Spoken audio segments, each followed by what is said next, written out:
My dear brothers and sisters in Christ, sa panahon po natin ngayon, hindi lahat ng balita ay totoo dahil napakarami pong tinatawag na fake news. Bago ba tayo nagkaroon ng mga fake news, noong unang-una pa, noong muli na buhay, ang Panginoon, nagpahalat na ng fake news.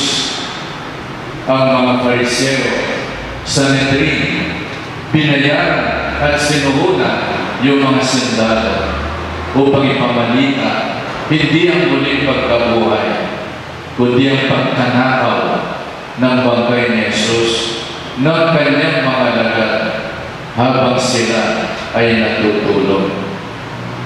Dahil fake news, hindi nagtatagal. Chismis, fake news, 3 buwan, they will die a natural death. Pero muling pagkabuhay ng Panginoon, more than 2,000 years, 20 years ago, buhay pa rin ang balita dahil buhay ang Panginoon at buhay siya sa mga tao may pananampalataya.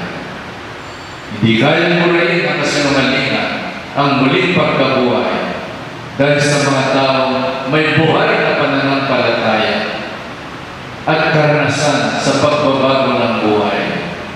Kaya nga, ang kapistahan po ng resurrection, hindi lamang anniversary na taon-taon ay ginugulitan natin, kundi ito ay celebration at pagdiriwang ng ating pananampalataya at pagdiriwang ng mga tao na bagong buhay. And through the centuries, 20 years ago, buhay ang pananampalataya. Patay ang balita na si Jesus ay ninakaw ang bangkay ng kanyang mga alagad. My dear brothers and sisters, ano po bang habang sa atin ngayon na muling pagkabuhay ng Panginoon? Una-una, meron pong kwento ng 2 uod. Ang 2 uod na ito ay si Yellow at Stripe. Wala sila ginawa maghapon kundi kumain ng dahon, caterpillars, at gumapang ng gumapang. Pwede, marami silang nakita mga caterpillar, mga uod na umaakyat. Sumama silang nakyat-yat.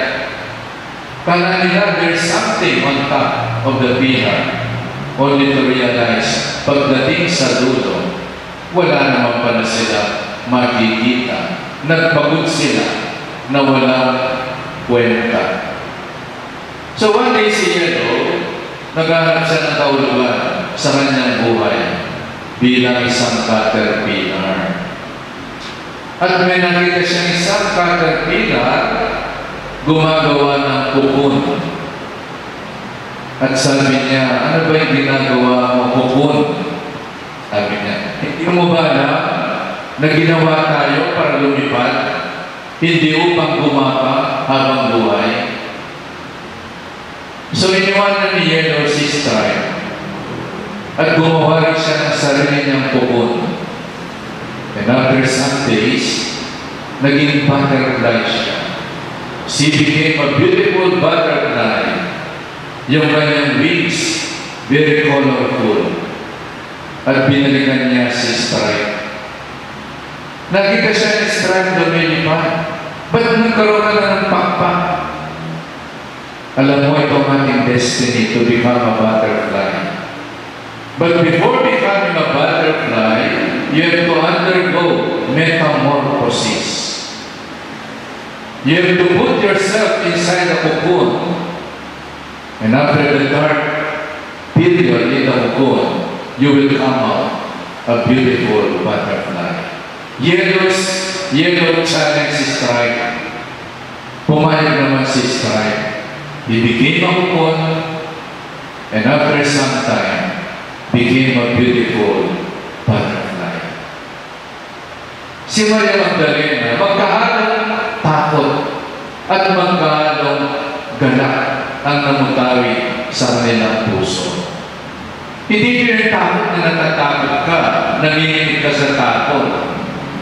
It is the fear na galing sa Holy Spirit. Yung bang meron kang sense of wonder. Nagagalak ka pero namamangha ka. At si Maria Magdalena ay namangha kay Jesus muling na buhay at dahil namangha at nagalak, sumamba sila sa Panginoon at sa paanan ng Panginoon. Niyakap ang paanan ng Panginoon. Sana yung ating sense of wonder, kamangha-mangha ang pagbabago, kamangha-mangha ang banal na misa. Pero sana hindi lamang sense of wonder, kundi sense of worship. Ang ating pagkamangha sa muling pagkabuhay ng Panginoon, magdulot sana ng galak sa ating mga puso. Isang galak na hindi na mawawala tungo sa isang pagsamba. All the more, we believe in the resurrection of Christ. It's not only a matter of believing, but worshiping the Lord who is risen from the dead. So, my dear brothers and sisters, ang muling pagkabuhay ay isang paalala sa atin ng buhay. Ang buhay sa English ay life. And life is a four-letter word, L-I-F-E. One part of life is if. I-F. Ang dami nating mga kondisyon, compromises sa buhay. And three-fourths of life is L-I-E, mga denial, mga kasinungalingan natin. So, ang muling pagkabuhay ay isang hamon kung saan kamangha-mangha ang isang tao dahil nangingibabaw sa kanya ang pagmamahal. Kamangha-mangha ka dahil ikaw ay nagpatawad. Kamangha-mangha ka dahil iniwanan mo ng bisyo. Kamangha-mangha ka dahil natuto kang makisama sa iyong pamilya. Yun ang pagmamahal. Kung saan babaw sa buhay ng Kristiyano ang lahat ng kabutihan. Tulad ng larawan ni San Miguel, the image of San Miguel is a statement, good over evil. Dapat na yung kamangha-mangha sa buhay natin. Nangingibabaw ang kabutihan over sin and death. Isang bunga ng muling pagkabuhay ng Panginoon. Ang muling pagkabuhay ng bawat isa sa atin. Dahil mula ngayon, nangingibabaw ng kabutihan. Nangingibabaw ng bagong buhay. Iniwanan na ang ating mga tomb. Iniwanan na ang libingan ng mga bisyo natin. Drugs, iba pa, alak, sugal at iba pa. Yun ang isang hamon ng pagbabagong buhay. Iwanan ang mga libingan ng ating mga bisyo at ang taong muling nabuhay nangingibabaw sa kanya ang kabutihan, ang kagandahan loob, ang malasakit, ang awa sa kapwa, ang pagpapatawad, at ang mga kaloob ng banal na Espiritu. Sinabi ng Panginoon kay Maria Magdalena at sa kasama niya, "Go and tell my brothers that they must leave for Galilee. They will see me there." They will see me there. Ibig sabihin sa buhay natin, hindi tayo iniwanan ng Panginoon. Nauna na siya.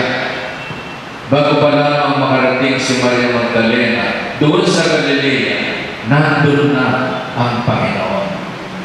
Sa lahat ng yugto ng ating buhay, laging namumuna ang Panginoon. Kaya nakita tayong takot kasi pinapauna tayo ng Panginoon. Nandun na siya. Bago pa tayo makarating sa paroroonan, nandun na siya. Hinihintay niya tayo. Yan po ay napakagandang psychological help sa atin na sa bawat yugto ng ating buhay, sa hirap at ginawa, nandun siya. Nandun na siya upang alalayan tayo, upang ihamon tayo sa lungkot, sa dusa, at tulungan tayong magtagumpay sa mga laban ng buhay. Tulad po sa isang bagyo, kapag bumabagyo, madilim ang langit, huwag natin isipin na wala na yung araw. Andun pa rin yung araw. Sa kabila ng mga ulan at bagyo, andun pa rin ang araw. Ibig sabihin, sa kabila ng mga pagsubok at laban ng ating buhay, nandun ang Panginoon. Kasama natin siya. They will see me there. Ibig sabihin, mauuna ang Panginoon. Nandun na siya pagdating ng kanyang mga laban. So, my dear brothers and sisters, pinasiwalihan ng mga laban ang muling ng mga soldados dahil sila binayaran, pinasinungalingan ang muling pagkabuhay ng Panginoon. Hindi natin dapat pasinungalingan ang muling pagkabuhay sa ating buhay. Sa pamamagitan ng binyag, tayo muling nabuhay. At tayo mga bininyagan ang magbibigay ng patutuo na si Jesus ay buhay, na may Diyos na buhay, because we profess our faith. Hindi natin dapat pasinungalingan ang ating pananampalataya. We have to profess, ipahayag ang ating pananampalataya. Hindi pinasisinungalingan. At ang buhay natin bilang mga bininyag, isang patutuo na tayo ay muling nabuhay. Dahil ang binyag ay muling pagkabuhay at tungo sa isang pagbabagong buhay. Kaya na baptism, we cannot deny our Christian dignity. Ito'y dapat natin ipahayag, ipagparangalan sa buong mundo. Kaya nabigyan tayo ng Christmas sa ating noo upang ibandika sa buong mundo na tayo ang anak ng Diyos, na tayo ang alagad ni Kristo sa noo. Hindi sa likod ng ating noo, hindi sa ating batok. Sa noo tayo napayaran ng Christmas. At ang noo ang nakaharap sa tao at sa mundo. Huwag natin kahiya. Huwag natin itago. Kundi ipahayag natin ang ating buhay Kristiyano. Di lamang sa pangalan, kundi sa gawa. Pero masasabi natin, buhay ng Panginoon. Dahil buhay siya sa ating buhay. Dahil sa ating buhay na pananampalataya. Buhay ng Panginoon. 2,020 years na natiling buhay ang balita na si Jesus ay muling nabuhay dahil buhay ang ating pananampalataya.